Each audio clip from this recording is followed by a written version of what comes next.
The most important thing is to see how much do you have to provide upfront versus how much can you kind of gatekeep behind a click. This is like the most crucial part of doing this. So if you're doing like a recipe, for example, maybe people will open the email and you just have the ingredients in the email, and then they click to see how to actually use those recipes, right? You've got some of the content gate kept behind the click to get them to your website. Maybe if you do that, nobody actually clicks. Maybe you have to provide more value to get them to the website. You need to find that jumping off point. Depending on what the content is, there's going to be some amount you provide on the email, the other bit has to be on the site. So I would do split testing straight out of the gate to see how much to provide upfront to actually get people's interest, but to also get them to the sites that they're going to go and buy your products, which is the end goal, or subscribe to your list. That's step one.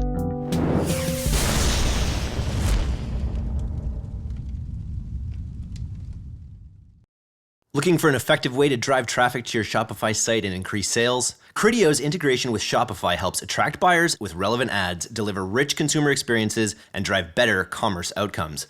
The Criteo plus Shopify integration allows merchants to launch in a matter of clicks, meaning no development or technical skills are needed. Benefits of this integration include expanded reach, greater personalization, elevated acquisition rates for high-intent buyers, and increased retention.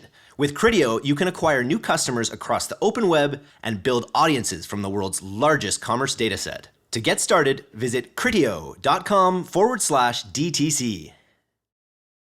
It's all killer, no filler. I'm Eric, and I'm here with Will, another Pilot House first-timer, department lead on the email side of things.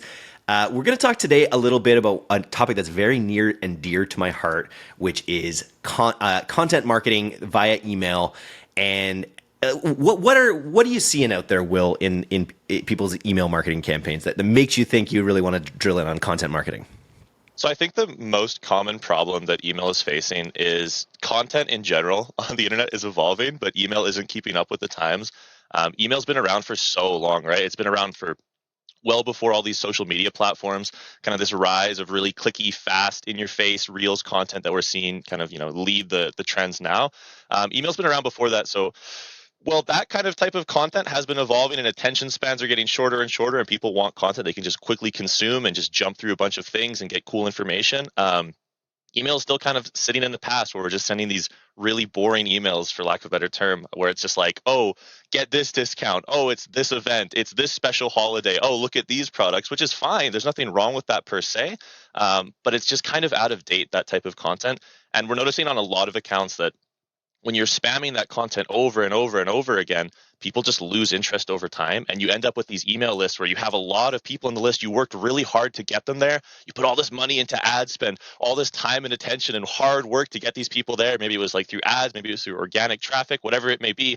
And then you're just losing the attention of your audience. And it's sad.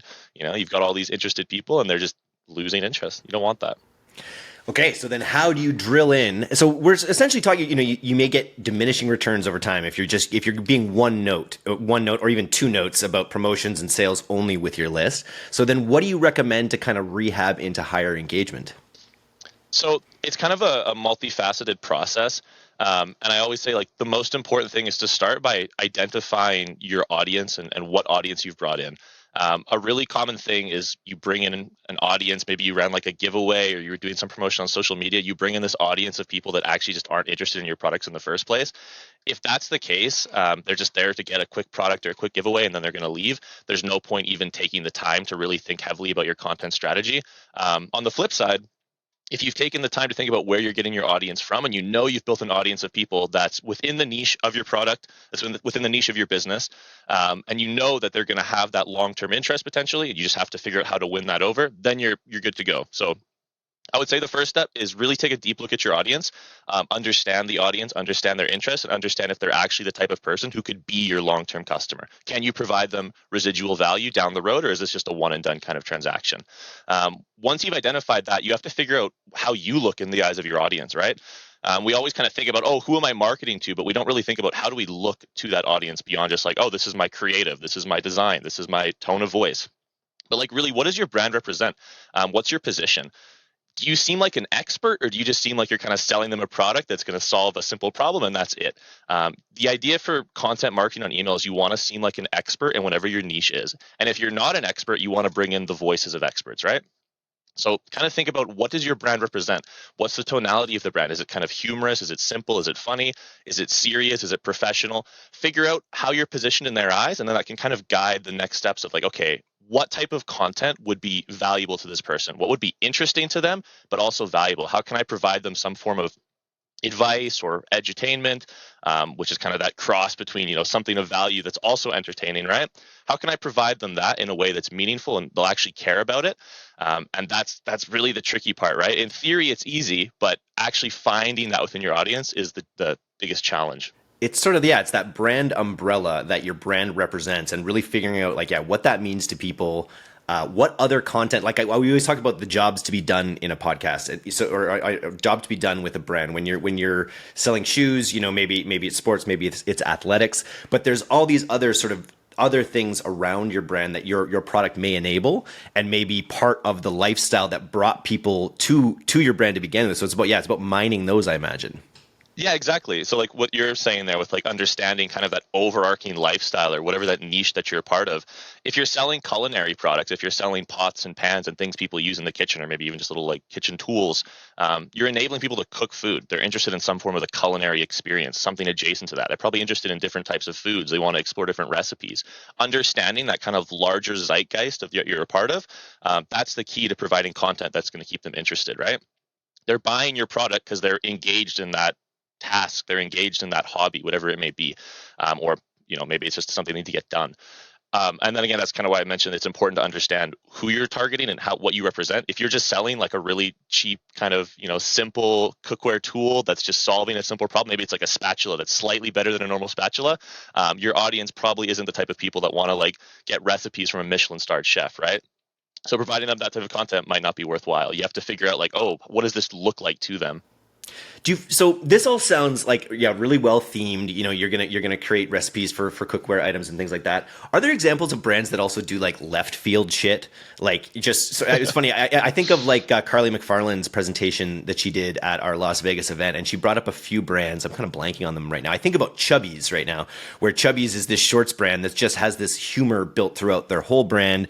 It's basically like you wear Chubbies to go have fun. So their content purview is sort of like anything where you're outdoors having fun kind of thing, and they send just such random stuff that sort of keeps people guessing. I think Liquid Death Mountain Water does the same thing, where they're just sending totally random creative things. Have you seen good examples of brands doing that as well? Yeah, so there's actually a really wild way you can do this, and I say do this with caution because you really have to like see the tolerance of your audience before you do it. But I've seen some brands have success with just like even showing off other people's products, which I know sounds crazy, right? It's like, oh, why would I even do that in the first place? But if you're like a fashion brand or maybe like a health related brand and you're selling some quirky kind of fashion product, or maybe you're selling sunglasses or clothes, whatever that may be, if that's all you're pushing is your own stuff, it might just kind of get boring. But what could be really cool is if you're putting together like a guide for somebody that's like got more products in it, right? Pulling from other people, pulling like cool things that you found on the internet, creating a newsletter with just a bunch of suggestions of like, hey, this is really cool shit that we found. Check this out. It can feel really natural too, right? Because if you're always just pushing your own products, people will kind of feel like, oh, okay, like I get it. At some point, people are going to get wise to what you're doing. They're like, okay, I clicked on the email because it said 10 really cool fashion tips and it's 10 of your products. I see what you're doing here. Like, people are smart, man. People want to see content that actually feels real. But if it's 10 cool fashion tips and it's just 10 products that you've selected and then one of them just so happens to be yours, and you've put them together into an outfit guide, or you put them together into like cool situations you could use it. Hey, this product would be really good for going to a rave. This is the product that you would maybe, wear to the family dinner, and just kind of compile that into an email, like 10 different places that you could wear these different clothes. There's lots of different angles you can run with, and it just feels more natural when you're just giving genuine advice. Maybe you're probably passionate about the space, right? You wouldn't be working in this space or in a brand in that space if you didn't care about it. You've got passion, you've got knowledge. Just share that genuinely with people, and they can feel that transparency, they can feel that honesty. They can see like, oh, this is just a person that's actually passionate about this stuff. That's interesting. And that's going to keep them re-engaged. That's going to get people to actually click on these emails and keep reading these emails beyond just like, I'll check it out when I want to buy something. I love it. So practically, what does this look like in terms of your marketing, your media marketing mix? You mentioned that you just want to make sure that you're reaching the right people with this type of content. How do you segment out this type of content, and how do you schedule it? How do you think about that? So I think the first thing is you always want to kind of see how far you can push this content, right? Now we have to get into like the marketing side. So I was just talking about, honesty and transparency and being really fun with your content. Now we got to get into the nitty gritty. The most important thing is to see how much do you have to provide upfront versus how much can you kind of gatekeep behind a click, right? This is like the most crucial part of doing this. So if you're doing like a recipe, for example, maybe people will open the email and you just have the ingredients in the email, and then they click to see how to actually use those recipes, right? You've got some of the content gate kept behind the click to get them to your website. Maybe if you do that, nobody actually clicks. Maybe you have to provide more value to get them to the website. You need to find that jumping off point. Depending on what the content is, there's going to be some amount you provide on the email. Email is you can only put so much in there. The other bit has to be on the site. So I would do split testing straight out of the gate to see how much to provide upfront to actually get people's interest, but to also get them to the site so that they're going to go and buy your products, which is the end goal, or subscribe to your list. That's step one. Step two, once you've identified that jumping off point and you have some form of content that's resonating, it's keeping people engaged, you need to figure out how much of that content to run. What I like to do is I like to look at a list and then just kind of watch the top end engagement metrics. Don't get super deep into it. Don't get into GA. Don't get into all the crazy nitty gritty of the revenue and how much you're driving. Just look at the really basic engagement. Look at your clicks, look at your opens, look at your active on sites. When you're sending out that content, it's usually going to perform better than your really merchandise focused stuff.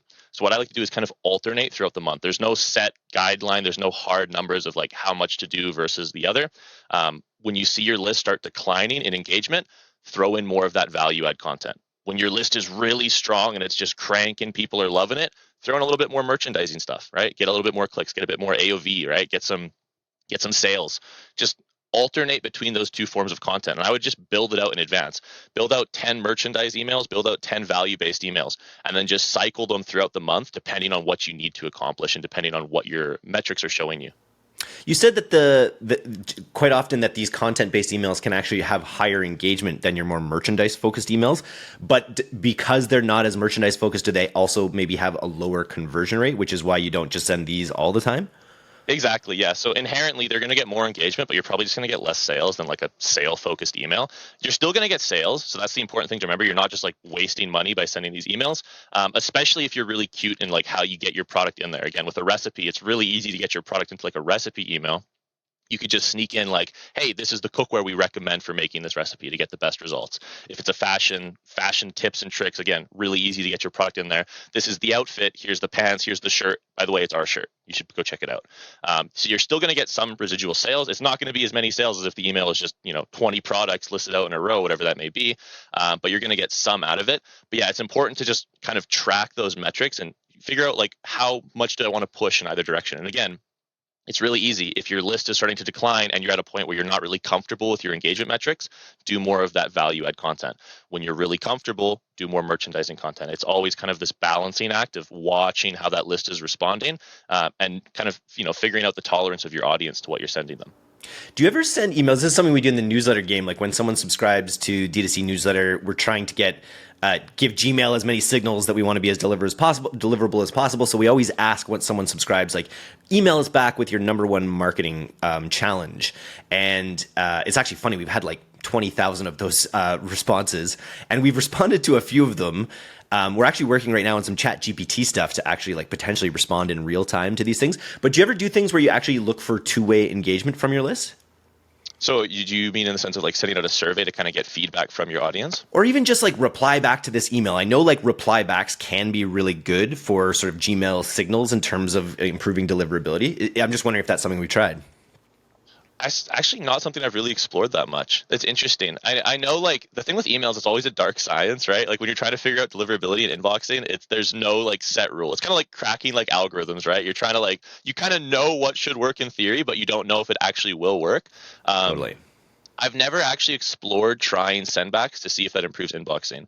And I think like it would just depend on, I guess, the tolerance of the brand in that case, right? It depends on how many sendbox they want to interact with. It depends if you're just asking like a question and you're not going to actually engage with the person after that, versus if you're going to like have this ongoing conversation. I don't know. I'd have to explore that and then see what it does on the inboxing side of things.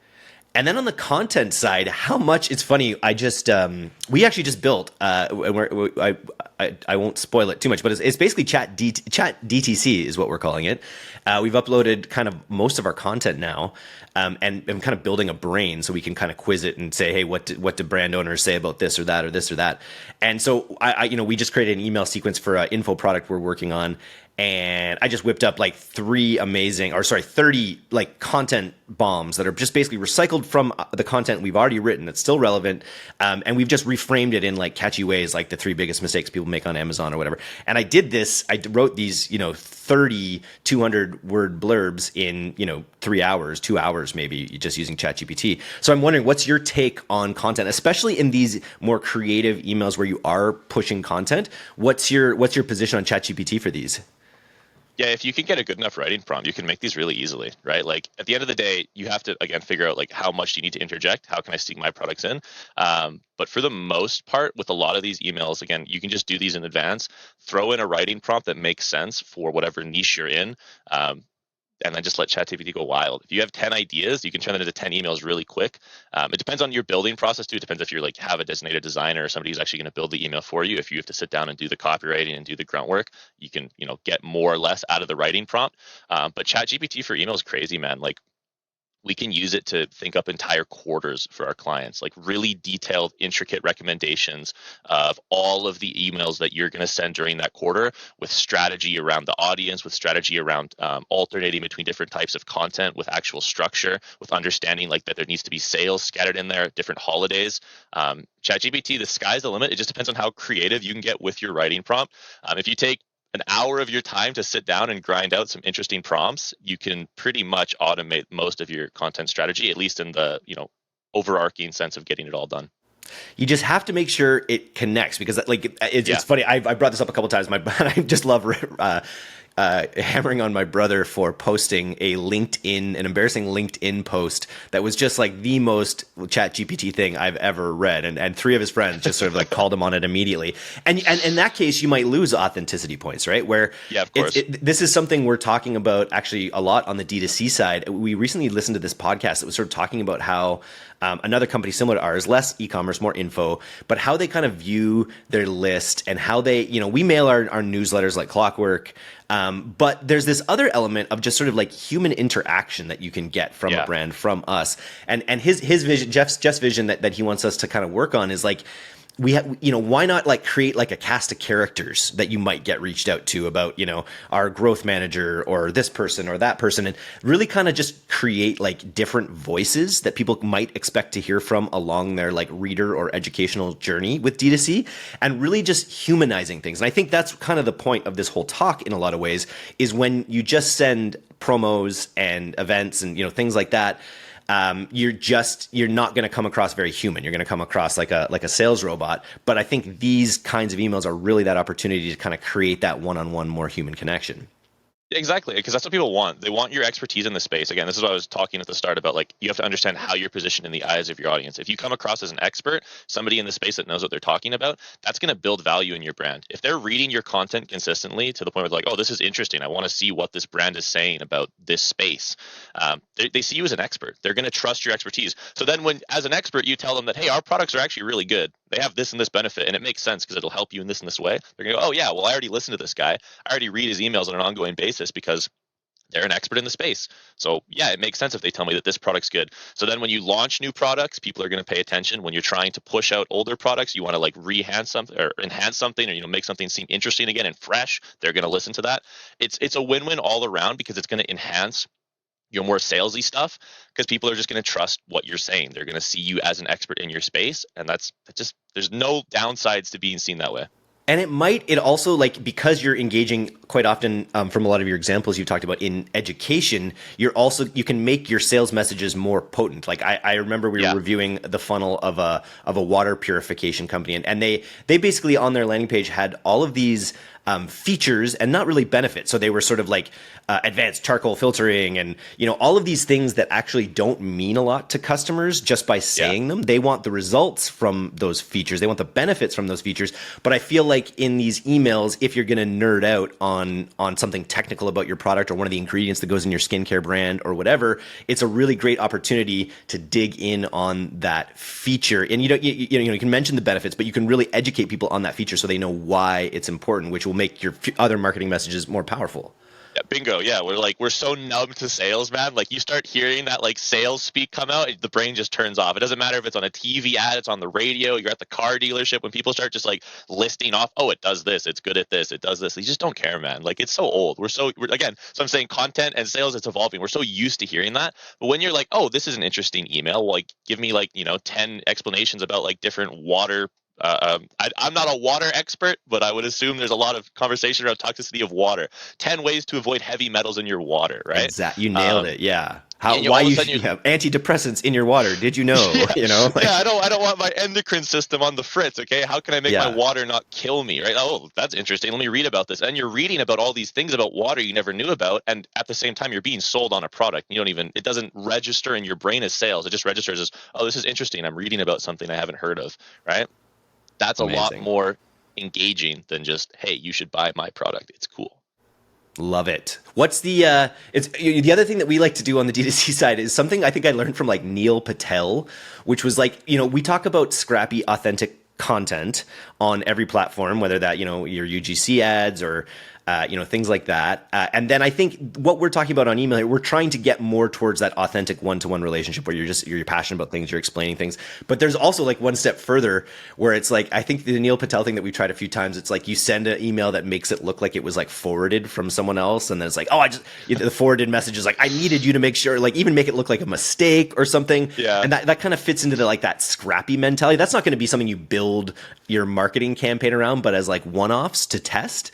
I feel like there's some interesting options there as well. You can get really quirky with that stuff as long as you have the awareness of like, don't do it in a way that feels kind of chintzy, right? Like if you do like a forwarded message, for example, but it comes across that's really obviously like, oh, it didn't actually forward it. It has to feel real. If you're going to do something like that, it has to seem real. Or just like do something real, like do a simple text email to your audience that's just really straightforward and to the point, just a really personal message. Those resonate. Again, I wouldn't do them all the time, but it can be interesting.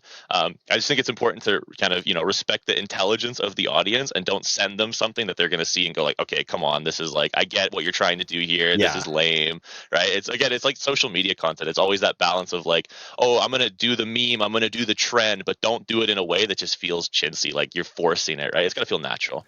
Yeah, for us as B2B marketers, we kind of always feel like marketers will like be like, oh, respect, like they'll see, and that's actually part of the hook as well. Like they can see what we're up to and be like, oh yeah, I've done that, and then we're ingracious. So there's some meta. It's almost like meta. Yeah, exactly. Yeah, it's like a meta marketing. Yeah, I like that. There's some meta going on there for sure. Cool. Let's just go through a few. So we talked about, just simple ideas for cooking and cookware. Recipes obviously make sense. What about things around like home decor or like DIY projects? Yeah, there's a ton, man. So like every little niche is going to have ways you can add value. So yeah, we talked about recipes for culinary. You could do fashion tips and fashion guides for clothing. If you have a brand that's selling like furniture, you could do home decor. You could do DIY projects, things like people are already thinking about how they can enhance their house. They're going to buy your furniture. So give them tips that are going to help them improve the overall look and feel of their home. Bring in a professional interior designer. This is a great place to bring in your influencers, bring in UGC creators, have them show tips and tricks. You're already probably pursuing those efforts for the top of funnel side of things, right? For your social media marketing. So bring that content in and use that in email. If you're a fitness brand, maybe you're selling, barbells and dumbbells people are lifting. Okay, give them some lifting tips. Give them a workout routine. Give them a diet plan, or maybe not a diet plan. That might be a little bit extra in this day and age. But give them like a recipe, all right? Give them a food recipe. How to make really delicious high protein eggs. There you go. Something of value to them, right? Maybe you're selling outdoor gear, give them a travel guide. There's everything in every space. There's so many options you could run with for this. It's interesting. It reminds me, I just did a podcast recently with Chamberlain Coffee, who's a Pilot House client, and they were talking about how actually the ads that are working best for them have this and have this content style focus as well. The ads that work best for them are not about Emma Chamberlain, their superstar influencer co-founder. The things that work best are like, here's how we're using this instant coffee in our morning smoothies, or here's how we're using it, with eggs or whatever. And it's those like stepped out sort of like infographic style creatives about education about how to use their product that are actually working best, which I think is kind of unique. I don't hear a lot of that, but it's an approach that can work across media.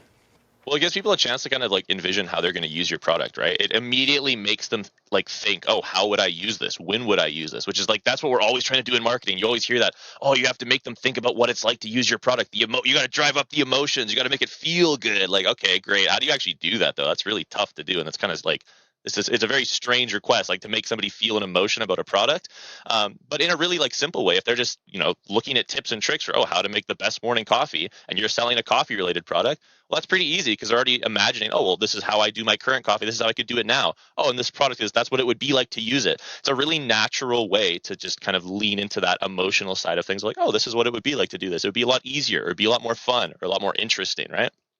It's more organic that way. Very, very cool. Nice. I think, I think this is a lot of great insight for people. So back to just like steps people can take away. I think step one is really looking at your brand, looking at your customers, and really determining like what is that content that's going to be interesting to them and ingratiate them more to your brand. Yeah. Step one is to like understand your audience, understand your position. Following that, you need to actually like put together that form of content, try different types of content. You're probably not going to land on the perfect content on your first go. There's going to be multiple types of value content, and then you're going to find one that really sticks, right? It's going to take time. And then your point about getting people to the website, I think I just want to bring that up again because I think that's super critical about offering some content in the email. Because I guess that would be my other question is like, how long are these emails? Like our D2C newsletters are like 2,000 words, pretty long. But like when it comes to these emails, like what is a rule of thumb for like how long to be? Yeah, so that's where like you always want to go on the shorter side, in my opinion. So I always will tend towards the laziest approach so I can get the most bang for my buck. If you're having to build these emails and you're at a point where you're having to like write massive essay length emails, it's going to take you a long time to do that. And if you're having to do that week over week for months, you're going to burn out. It's going to suck. You're not going to want to make the content, and then that's going to bleed into the content because you're going to get bored of doing it and you're going to start not putting effort into it, and then it's going to fall apart. So always go for the shortest possible. The minimum amount you can put in there, always optimize towards that. And then again, you're gonna have to do that with split testing. You're gonna have to see like what is the minimum I can get away with to actually get people engaged and keep them clicking through. But yeah, always go for the shortest possible content, in my opinion.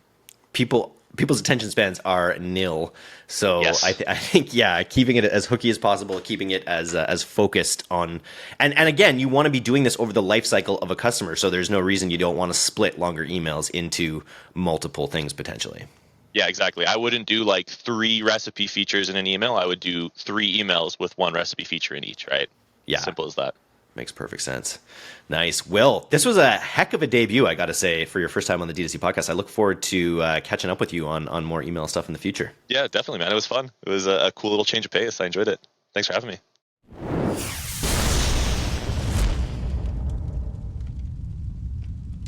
Thanks for listening to today's episode.